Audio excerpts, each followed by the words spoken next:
여러분들 농사 옛날에는 다 손으로 졌지만 지금은 다 뭘로 짓죠? 다 기계로 져요. 그거 뭘로 써요? 석유로 써요. 그렇기 때문에 이게 석유값이 올라가면 올라갈수록 누구도 따라 올라가느냐면 식량값도 따라 올라가요. 올해 여러분들 식량이 폭등을 했죠. 여러분들 태국산 쌀이 한 가마에 원래 한 3만 원 정도 했어요.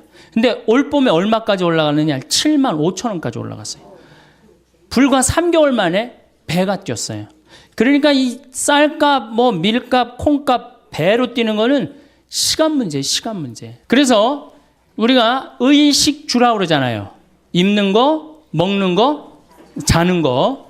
그런데 사실은 제가 이렇게 입는 거는 만약에 내가 이렇게 해갖고 무인도에 이 옷 입고 갔다. 그럼 한 달이고 두 달이고 이 옷 입고 살아야죠. 살 수도 있고. 자는 건 내가 산에서 길 잃어버려도 낙엽에 들어가서 자면 돼요. 근데 먹는 거는요, 일주일 동안 안 먹으면 죽어요. 그래서 먹는 건 꼭 필요합니다. 그래서 북한은 의식주라고 안 그럽니다. 식주의라고 그래요. 거꾸로 말을 바꿔요.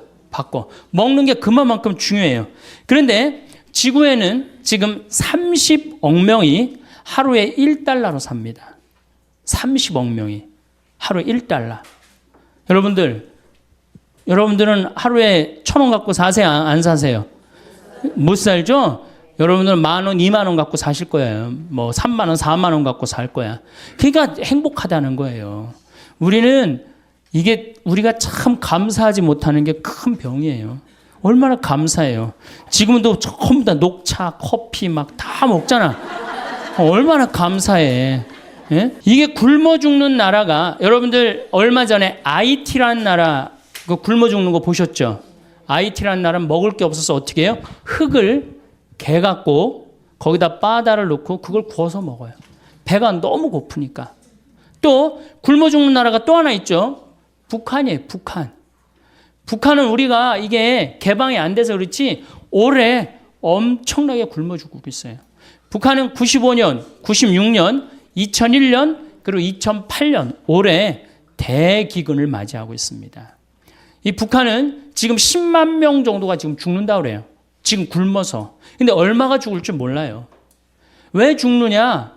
작년에 북한에 500mm 정도 비가 왔어요. 500mm 정도. 근데 우리나라는 500mm 비가 와도 아무 문제 없어요. 왜? 뭐가 있기 때문에?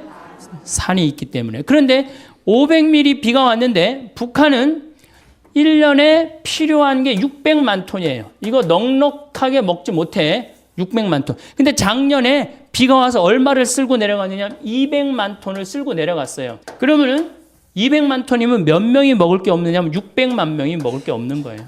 600만 명이. 이렇게 생각하시면 됩니다.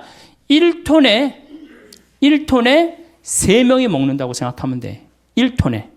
그러니까 200만 톤이면은 몇 명이 먹을 게 없어? 600만 명이 작년에 먹을 게 쓸려 다 내려간 거예요. 홍수에. 그래서 제가 작년에 200만 톤이 쓸려 내려갔다는 얘기를 듣고 북한이 올해는 절단이 나겠구나. 그런 생각을 했어요.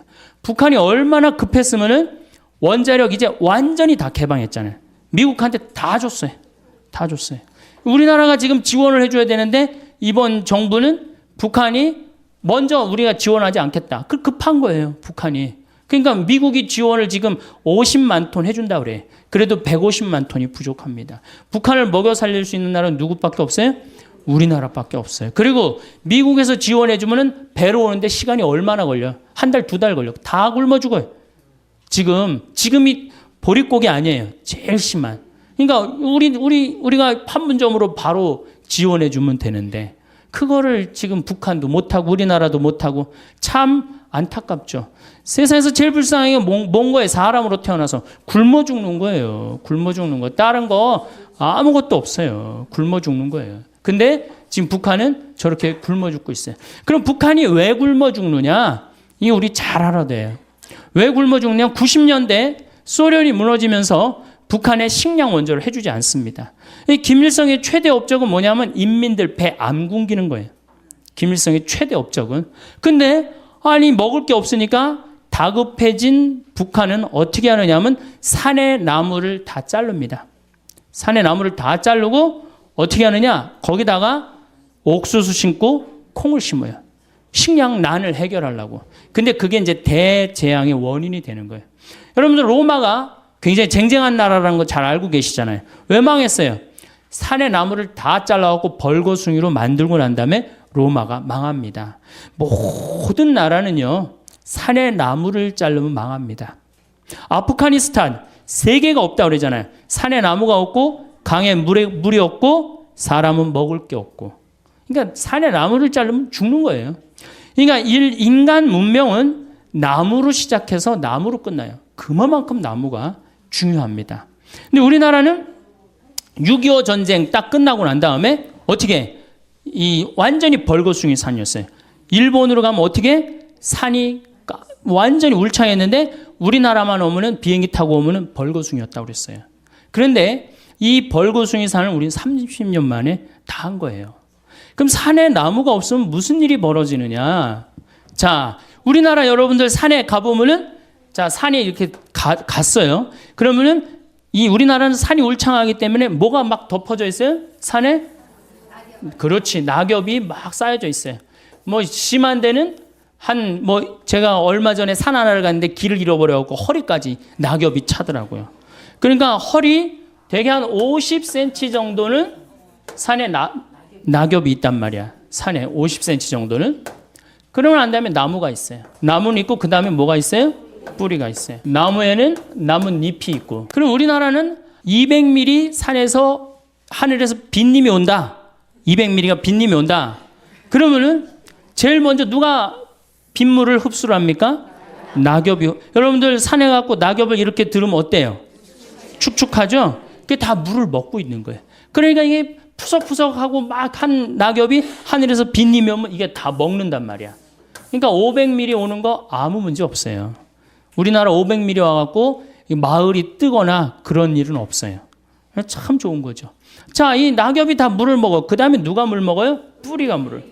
이 뿌리는 이렇게 생각하시면 돼요. 나무가 솟은 만큼 땅 속으로 뿌리가 박혀 있다 이렇게 생각하시면 돼요. 그러니까 이 뿌리가 물을 먹고 어디다가 물을 보내주느냐 하면은 대수층이라는 데에 물을 보내줍니다. 그러니까 우리나라는 샘물이 참 많아요. 제가 이렇게 산에 살기 때문에 막 비가 하늘에서 빗님이 오시면은 이렇게 중간에, 그러니까 이렇게 막 이게 언덕이란 말이야. 언덕 중간에 물이 막 송송송송 새요.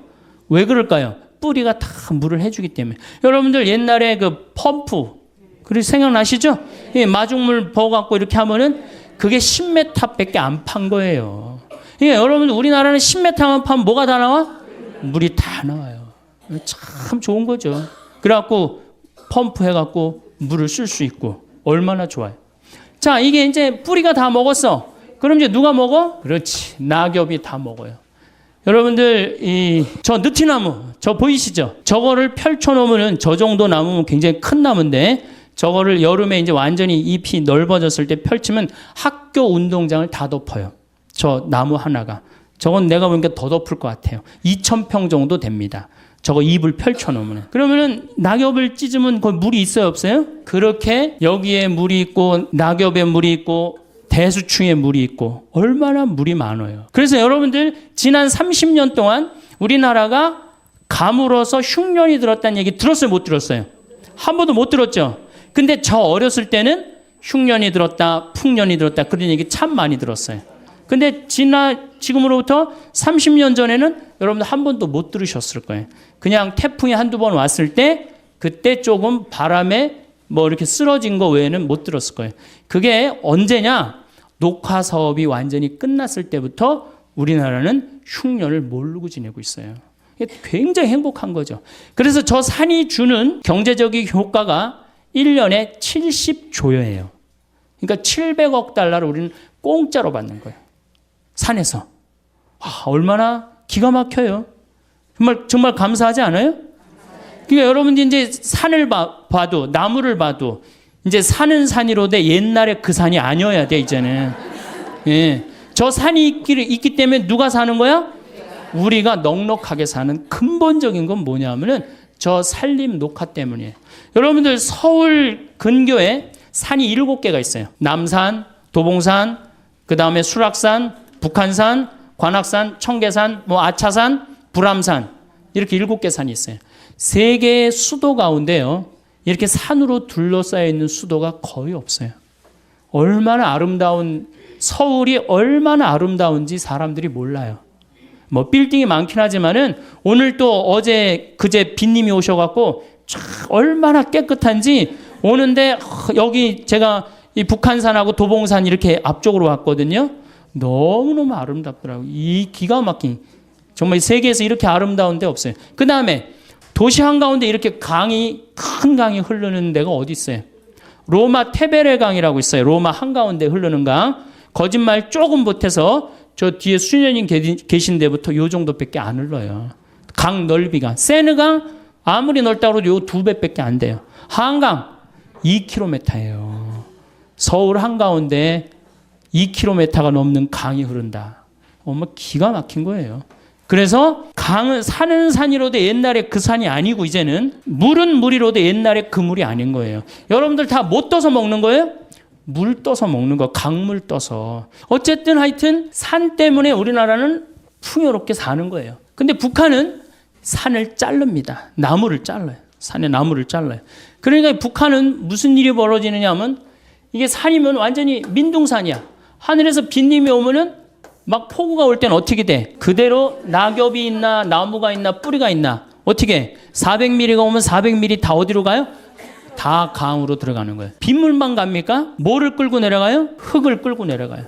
그러니까 대동강이 이렇게 깊이가 이 정도면은 자꾸 뭐가 쌓여요? 흙이 자꾸 쌓여. 그전에는 500mm가 와도 대동강이 다 황해로 물을 보내줬는데, 이거는 300mm만 와도 어떻게 돼? 흘러 넘치는 거예요. 그러니까 우리 교구의 원로 신부님이 평양에 갔다 왔는데, 대동강에 이 쌓인 흙을 어떻게 퍼내나 봤더니 푸대자루 있죠? 그 삽도 나무삽, 그걸로 퍼서 낸다는 거예요. 그러니 언제 퍼서내? 언제 이걸 퍼서내요? 우리나라는 2006년에 평창에 물폭탄 맞았을 때 포크레인, 이 큰 거 A10이라고 이렇게 무한궤도 있는 거 있죠? 그 다음 25톤 트럭 한 열몇 대 되고 한 이틀이니까 다 하더라고. 근데 북한은 그 해 여름에 쌓인 거 다음에 여름에도 다 못 하는 거예요. 그러니까 북한은 식량을 보내줘야 될 게 아니라 뭘 보내줘야 돼? 포크레인이 아니고 나무.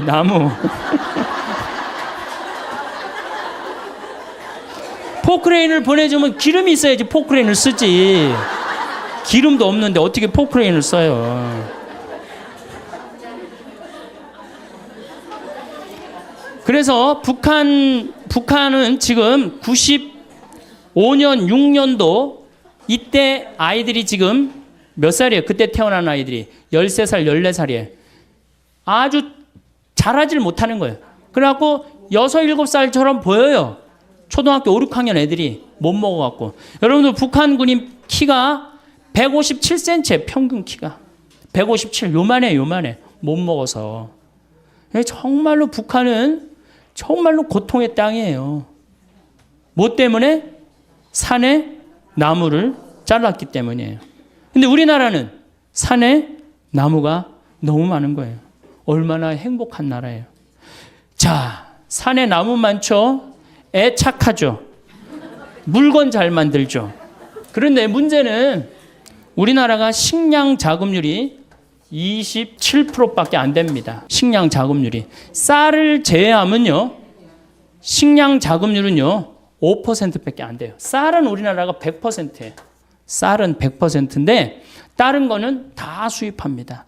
소고기, 여러분들 밀 자급률이 우리나라가 0.1%예요. 0.1%. 그 다음 옥수수 자급률이 0.3%. 콩이 원래 5%였는데 막 웰빙 한다고 막 한 3년 전부터 콩 좋다고 막 난리를 쳐갖고 이제 한 10% 정도 올라갔어요. 소고기가 자급률이 여러분들 20%밖에 안 됩니다. 밀로 만들어 먹는 게 뭐가 있죠? 빵, 국수, 짜장, 짬뽕, 라면, 과자. 슈퍼마켓에 있는 모든 과자는 밀로 만들어요.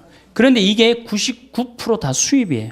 그러면 우리가 호주나 미국에서 밀을 수입을 하는데, 미국에서 밀 수입한다고 한번 생각을 해봐요. 미국 아이들이요 정말로 치사한 애들이에요.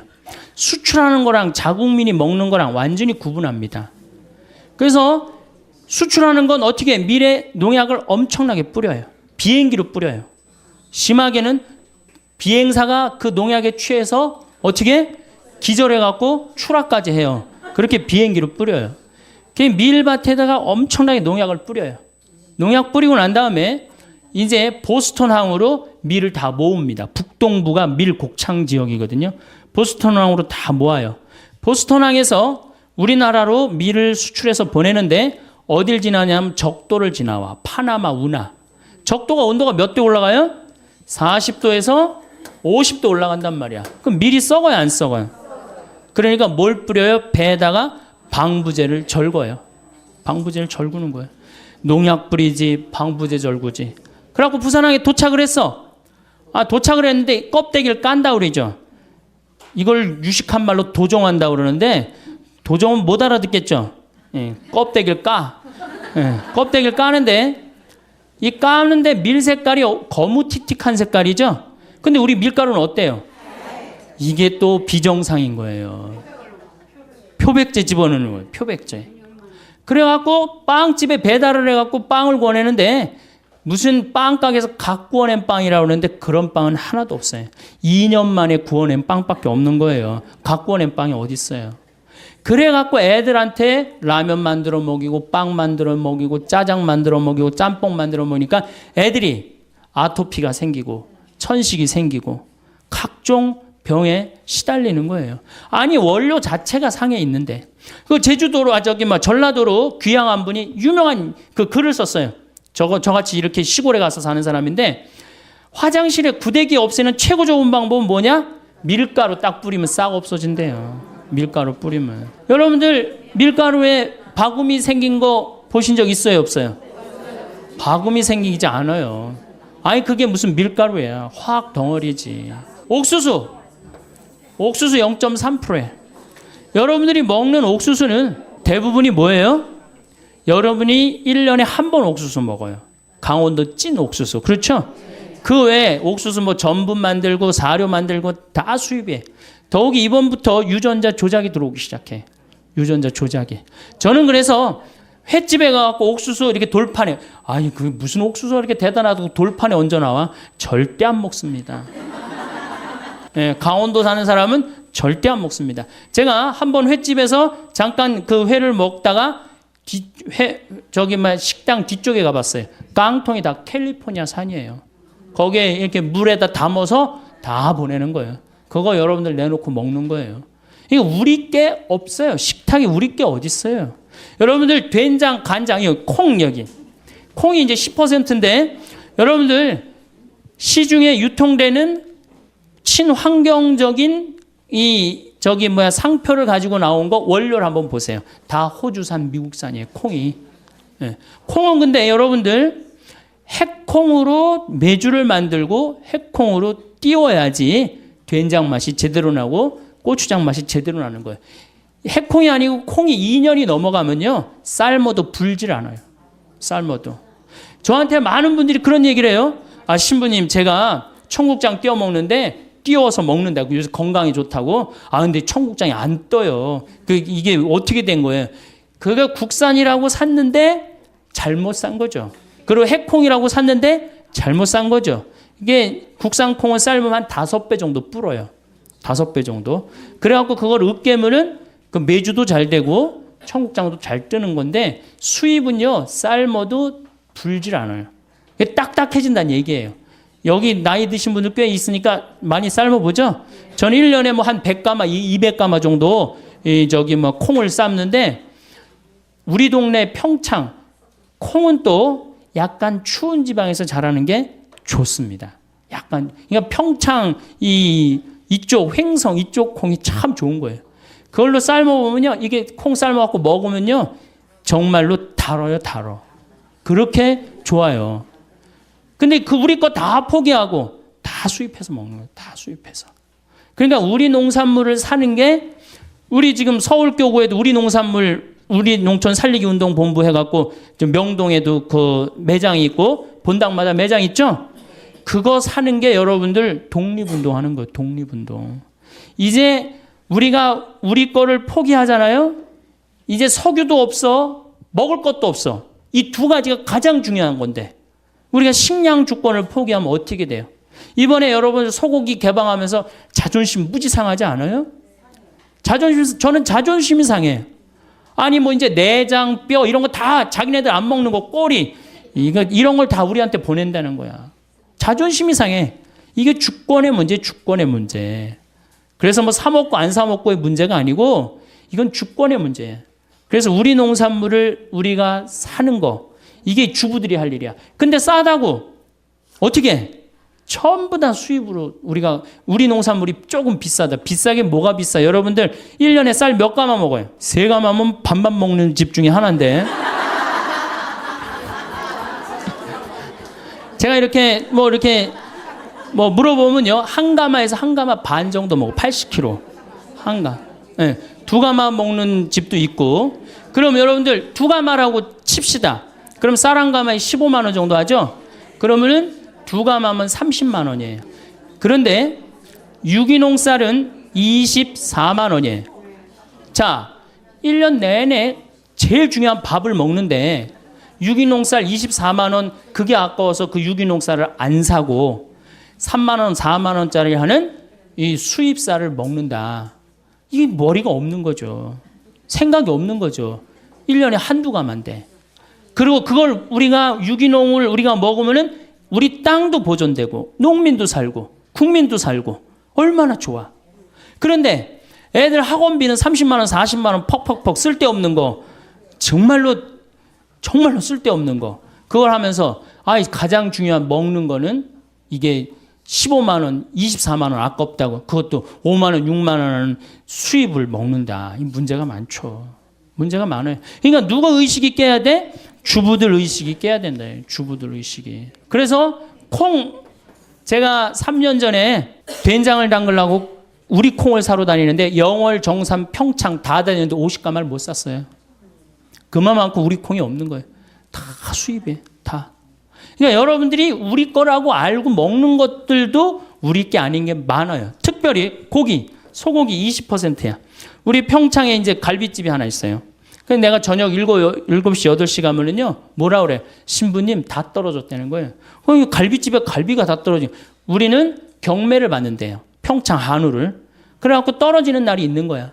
근데 도시에 나와보면은 그 많은 사람들이 그 많은 고깃집에서 그 늦은 시간까지 그 한우 고기라고 다 먹는 거 보면 신기해요. 80%가 수입이에요. 지금도. 이제 미국에서 들어오면 95%, 5%대로 떨어져요. 5%대로. 그러니 이 정말로 우리 한우, 소고기, 대한민국이 그래도 이제 먹고 살만 해갖고 쇠고기 좀 먹는다고 그랬는데 이 우리 고기가 하나도 없으니 참 문제죠.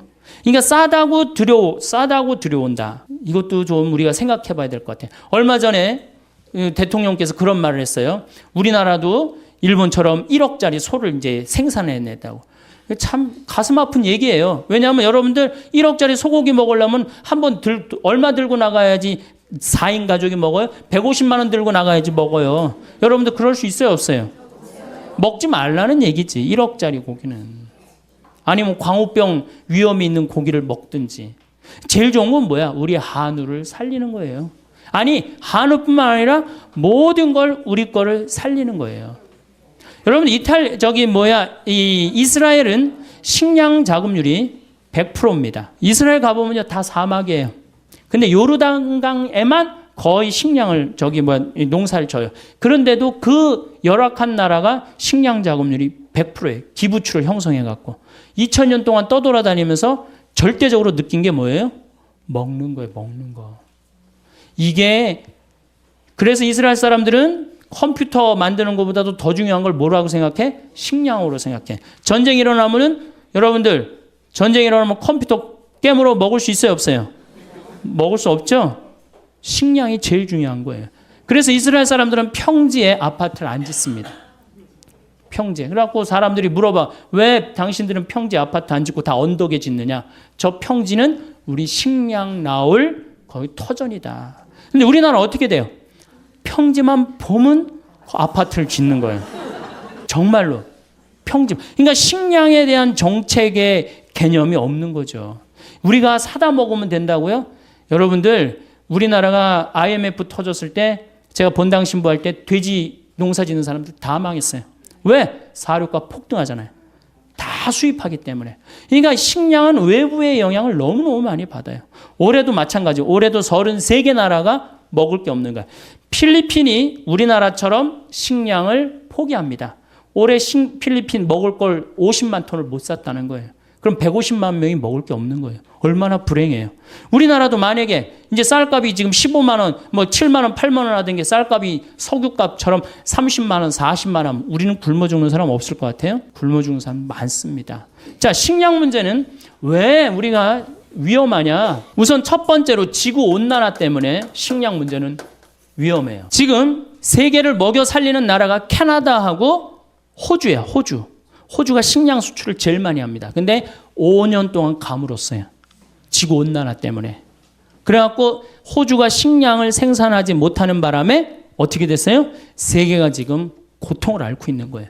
지구온난화 때문에 흉년이 들고. 그 다음에 여러분들 미얀마 이번에 쳤죠? 거기 곡창지대. 작년에는 사이클론 시드로라고 있어요. 방글라데시 쳤죠? 방글라데시도 쌀 생산을 엄청나게 하는 데거든요. 거기도 완전히 무너졌어요. 그러니까 식량값은 앞으로 떨어질 일은 없어요. 뛰면 뛰었지 떨어질 일은 없어요. 그러니까 우리가 점점 다른 나라의 석유 때문에 스트레스를 받듯이 뭐 때문에 스트레스 받아? 식량. 밀값도 지금 뛰었죠. 옥수수 값도 뛰었죠. 콩값도 뛰었죠. 더욱이 이 중국하고 인도가 문제예요. 중국하고 인도가 그동안은 중국은 내륙 지방은 그동안 두 끼밖에 안 먹었대요. 배가 고파갖고. 먹을 게 없어갖고. 근데 경제가 나아지면서 세 끼를 먹기 시작하는 거야. 이게 13억이 두 끼 먹다가 세 끼 먹는다고 생각을 해봐요. 그래서 여러분들 중국은 지금 1년에 5천만 톤을 수입을 합니다. 5천만 톤이면 얼마냐면 1억 5천만 명 먹을 걸 수입하는 거예요. 이제 중국 자국에 있는 식량 수출 안 합니다. 다 못하게 하잖아요. 베트남도 자국에 있는 쌀 수출합니까? 안 합니까? 못하게 해요. 그럼 우리는 다 수입해 와야 되는데 뛸 수밖에 없어. 아니 석유값도 비싸갖고 지금 국가 경제가 휘청휘청하는데 식량까지 우리가 들여온다.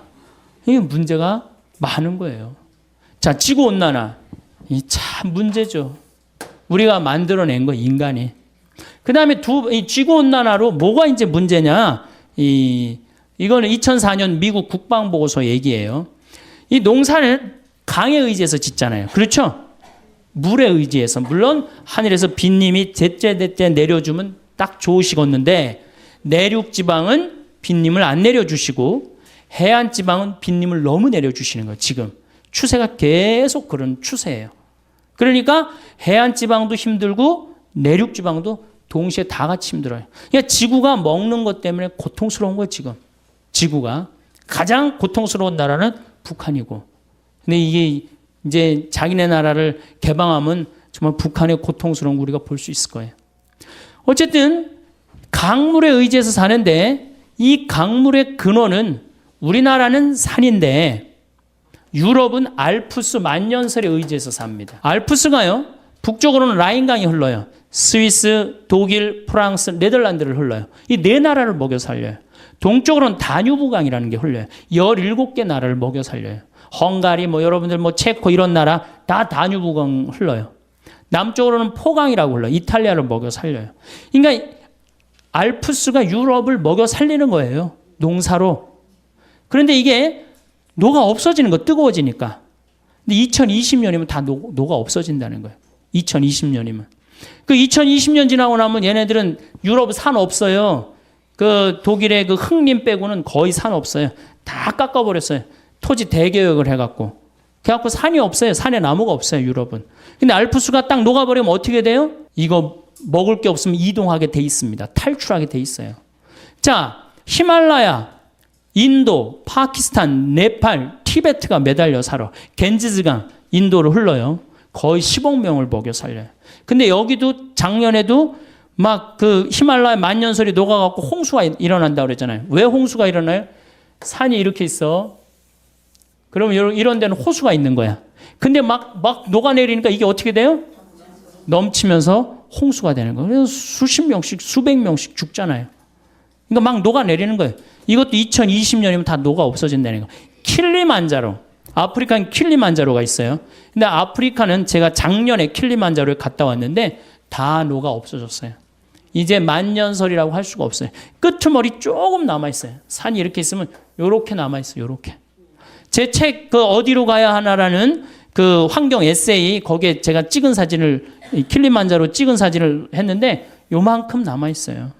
그러니까 아프리카는 지금 어떤 땅이 돼? 고통의 땅에 돼 있잖아요. 소말리아, 케냐, 이디오피아, 동북 지방이라고 그러는데 여기는 비가 30년 동안 안 옵니다. 30년 동안 안 와갖고 애들이 너무너무 목이 마르. 그럼 어떻게? 자기 오줌을 받아 먹어요. 너무너무 목이 마렸기 때문에.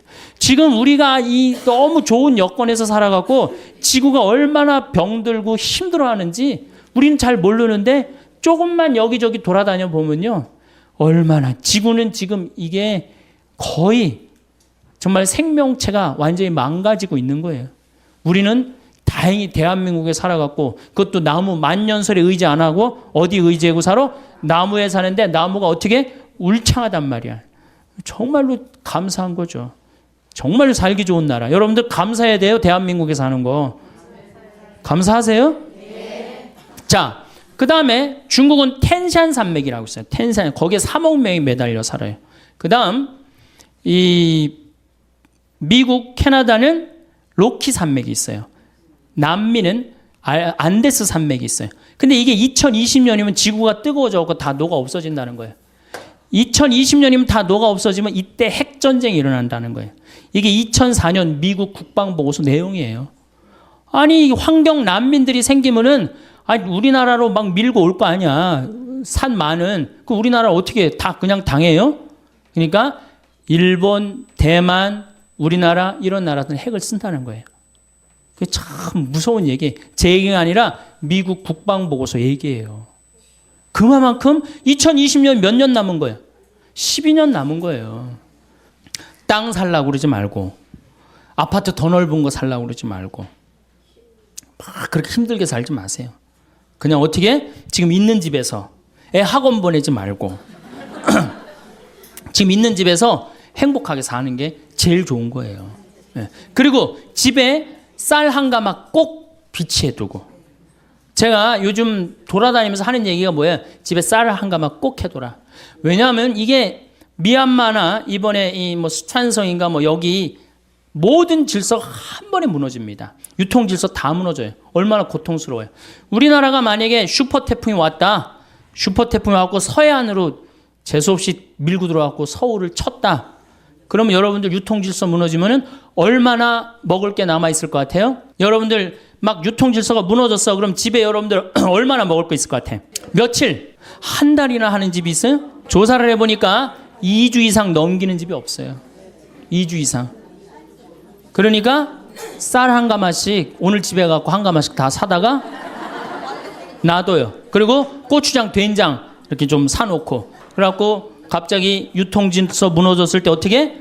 밥 줘서 고추장 비벼 먹고 전심 땐 된장 비벼 먹고 이렇게 하셔야 돼요. 자, 보십시오. 우리나라 지금 저 산에 있는 저수량이 180억 톤이에요. 180억 톤이라고 하면 팔당댐 아시죠? 팔당댐이 저수량이 정확하게 2억 7,500만 톤이에요. 그러니까 팔당댐 몇 개가 있는 거야?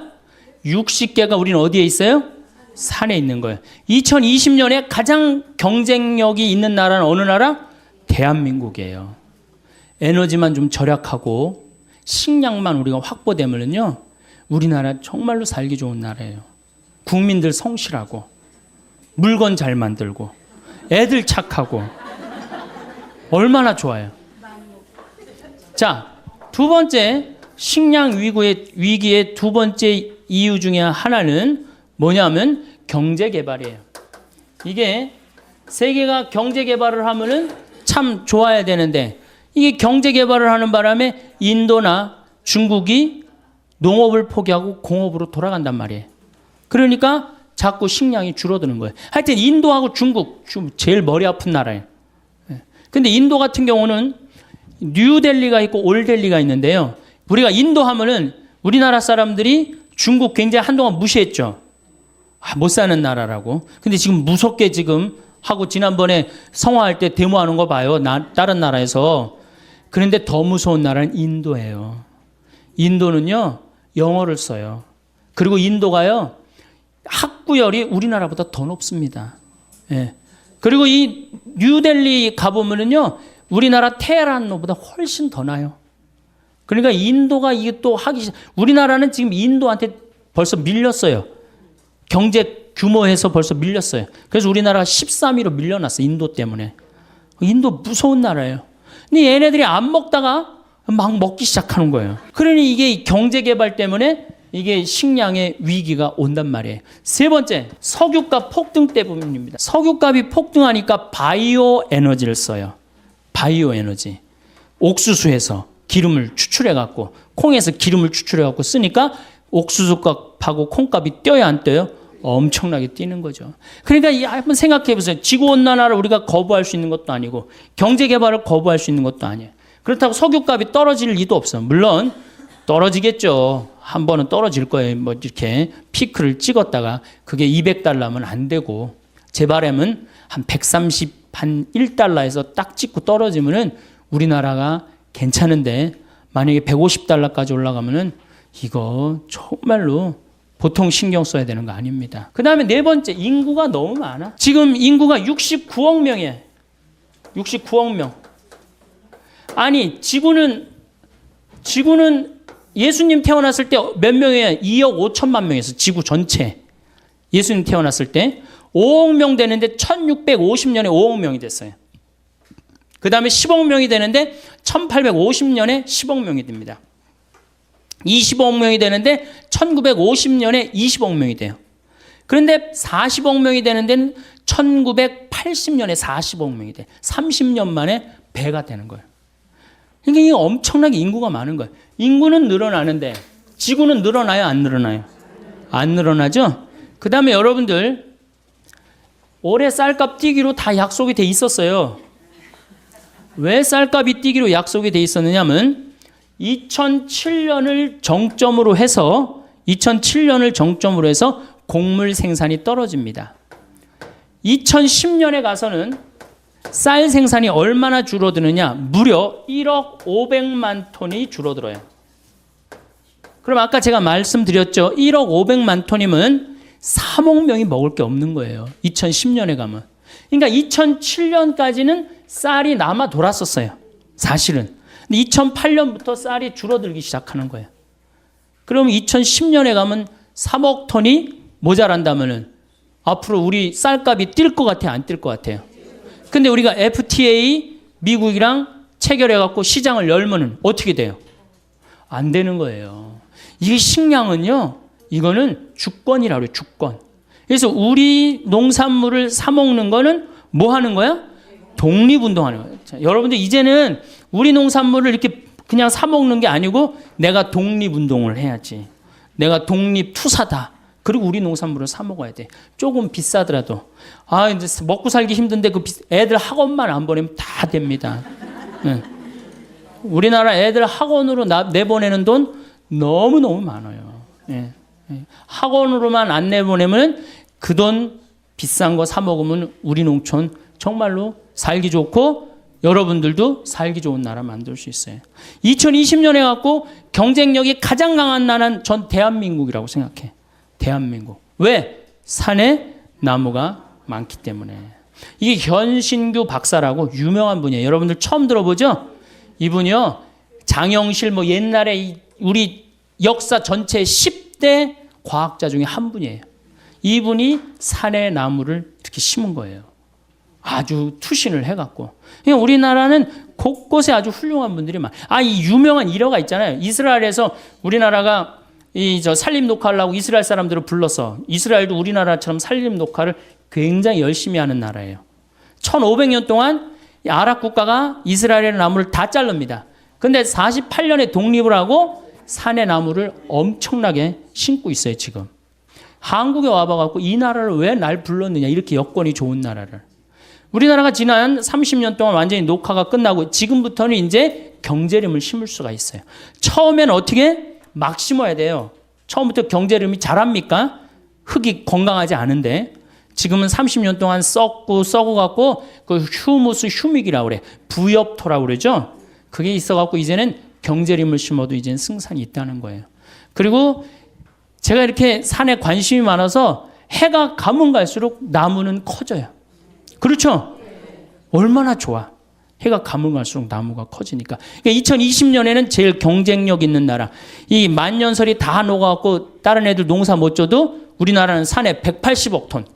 야, 이거 뭐 우리가 1년에 얼마를 써요? 320억 톤을 써요. 320억 톤을 써요. 근데 그 중에 반 이상이 산에 있단 말이에요. 얼마 전에 안데스 산맥에 큰 호수가 3억 톤이야. 팔탕댐만한 건데 하루아침에 다 없어져 버렸어요. 자고 일어나니까 호수가 없어졌어. 왜냐하면 이게 얼음으로 이렇게 막고 있었는데 더워갖고 이게 뚫린 거예요. 녹아갖고. 그래갖고 하루아침에 싹 빠져나갔어요. 그러니 다른 나라들은 정말로 지금 전쟁이에요, 전쟁. 우리나라는 지금 여러분들 북한이 산림의 30%를 훼손해갖고 지금 저렇게 고통스러운 거예요.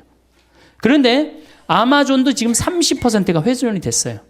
그러니까 지구가 고통스러울 거라는 거죠.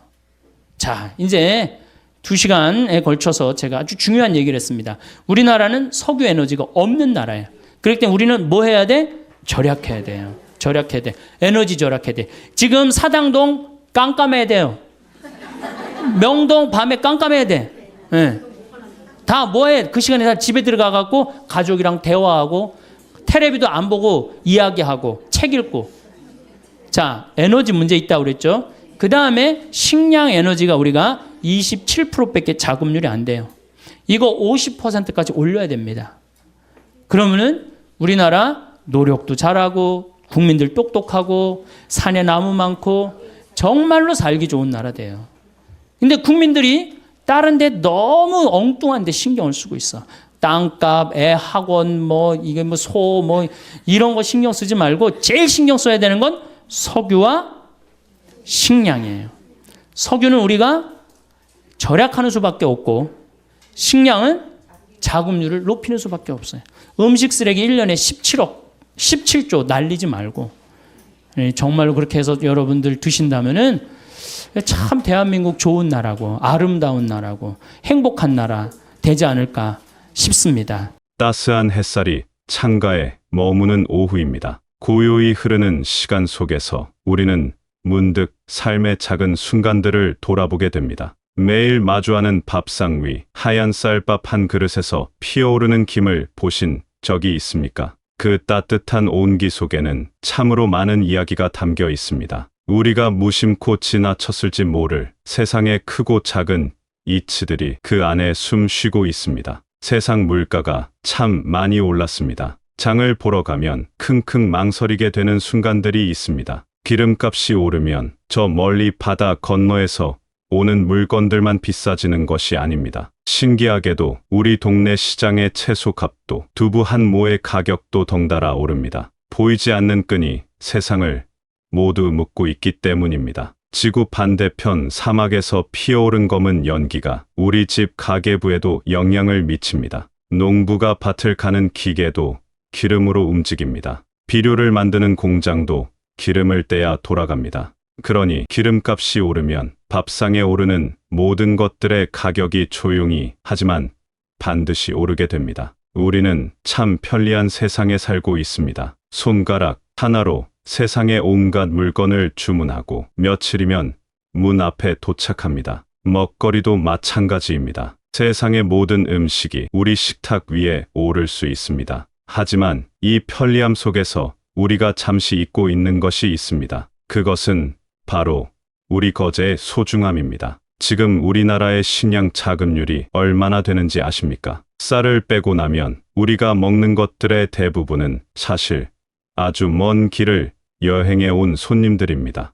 우리가 즐겨 먹는 빵과 국수를 만드는 밀, 고소한 옥수수, 이들의 고향은 대부분 우리 땅이 아닙니다. 0.3%. 이것이 바로 우리 땅에서 나는 밀과 옥수수의 비율입니다. 거의 모든 것을 수입에 의존하고 있다는 뜻입니다. 먼 길을 오는 손님은 조금 피곤한 모습일 수밖에 없습니다. 수천 킬로미터를 배를 타고 오는 동안 굳은 날씨를 견뎌야 합니다. 벌레도 생기지 말아야 하고 썩지도 말아야 합니다. 그래서 어쩔 수 없이 긴 여행을 버티게 해줄 약을 뿌리고 방부제와 같은 옷을 덧입게 됩니다. 우리의 눈에는 보이지 않지만 그 하얗고 고운 밀가루 속에는 긴 여행의 고단함이 숨어 있을지 모릅니다. 요즘 우리 아이들이 아토피나 천식 같은 병으로 고생하는 모습을 보면 마음이 아픕니다. 우리가 무심코 먹는 음식이 우리도 모르는 사이에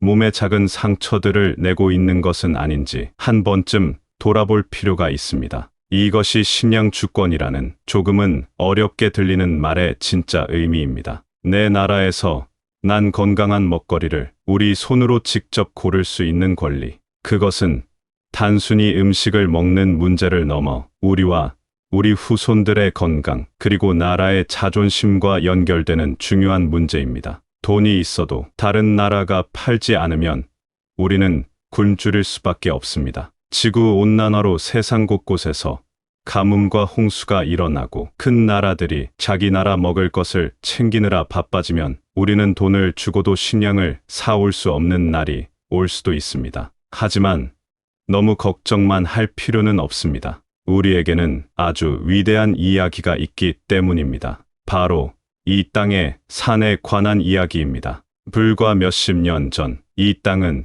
전쟁으로 인해 벌거숭이였습니다. 산에는 나무 한 그루 제대로 서 있기 힘들었고 비가 오면 흙탕물이 온 마을을 덮쳤습니다. 먹을 것이 없어 나무 껍질을 벗겨 먹던 시절이었습니다. 그 잿더미 위에서 우리의 아버지들과 할아버지들은 나무를 심기 시작했습니다. 당장의 배고픔보다 더 중요한 것이 있다는 것을 알았기 때문입니다. 산에 나무를 심는 것은 훗날 자식들이 살아갈 터전을 만드는 신성한 일이었습니다. 그렇게 30년, 40년이 흘렀습니다. 세상 사람들은 모두 불가능하다고 말했습니다. 전쟁으로 폐허가 된 나라가 그 짧은 시간 안에 푸른 숲을 다시 만드는 것은 기적이라고 했습니다. 하지만 우리는 해냈습니다. 벌거숭이 산은 다시 짙은 녹색 옷을 입었고 이제는 세상에서 가장 아름다운 숲을 가진 나라 중 하나가 됐습니다. 이것이 바로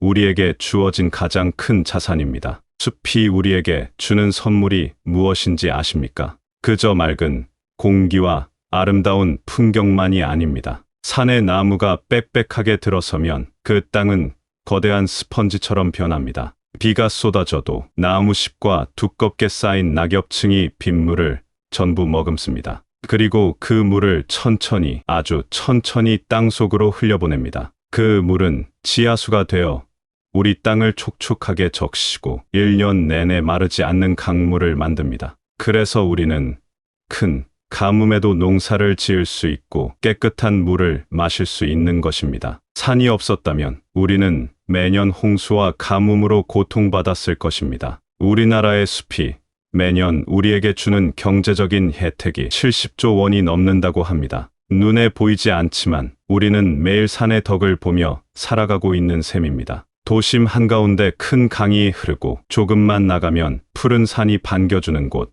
이런 아름다운 자연을 가진 곳은 세상에 그리 많지 않습니다. 우리는 정말 축복받은 땅에 살고 있습니다. 이야기는 다시 우리 밥상으로 돌아옵니다. 푸른 산을 다시 일군 그 지혜와 끈기가 지금 우리에게도 필요합니다. 거창한 일이 아닙니다. 시장에 가서 물건을 고를 때 조금 더 비싸더라도 우리 땅에서 난 농산물을 선택하는 것. 그 작은 선택이 바로 오늘날 우리가 할 수 있는 가장 위대한 독립운동입니다. 우리 농산물을 사주는 것은 땀 흘려 일하는 농민의 허리를 펴주는 일입니다. 그것은 우리 땅을 살리는 일이고 결국 우리 아이들의 미래를 지키는 일입니다. 농부가 농사를 포기하면 그 밭은 황무지가 됩니다. 우리 땅에서 식량을 만들지 못하면 우리는 영원히 다른 나라의 눈치를 보며 살아야 합니다. 에너지를 아끼는 것도 마찬가지입니다. 우리나라는 기름 한 방울 나지 않는 나라입니다. 모든 에너지를 수입에 의존합니다. 불필요한 전등을 끄고 가까운 거리는 걸어 다니는 작은 습관. 이것이 나라의 힘을 키우고 결국 우리 식탁의 물가를 안정시키는 길이 됩니다. 세상은 모두 연결되어 있기 때문입니다. 나의 작은 실천 하나가 나비의 날갯짓처럼 세상을 바꾸는 큰 힘이 될 수 있습니다. 혹자는 말합니다. 미래에는 물과 식량, 에너지를 가진 나라가 세계를 지배할 것이라고. 그렇게 본다면 우리에게는 희망이 있습니다. 잿더미에서 푸른 숲을 만들어낸 저력이 있기 때문입니다. 한강의 기적이라 불리는 경제 성장뿐만 아니라 온 국민이 힘을 합쳐 국토를 푸르게 가꾼 위대한 경험을 우리는 가지고 있습니다. 그 어떤 민족도 해내지 못한 일입니다. 이것이 우리의 힘이고 우리의 미래입니다. 물론 지금 당장 먹고 사는 일이 팍하게 느껴질 수 있습니다. 나이가